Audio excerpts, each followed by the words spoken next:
strategy video. This week I've decided to do it slightly differently. Rather than teaching children the content, but using a teaching strategy that you could see if children understood what different 3D shapes were.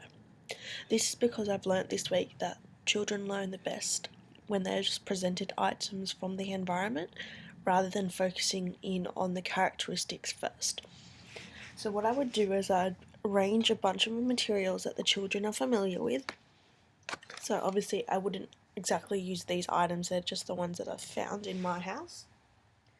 I would lay them all out and then I would put a blanket or a towel or something over the top.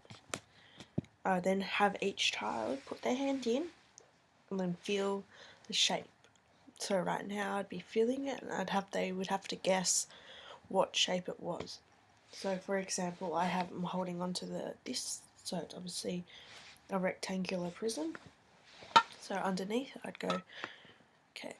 You could also ask questions as a teacher for probing questions, like how many vertices do you feel, or if you're still at the children's language, how many points are there, how many corners, how many sides are there, what shapes can you feel, all sorts of things like that. And then obviously they would guess, and they would go back in and see what else they could feel, and then guess again. So obviously this is a cylinder,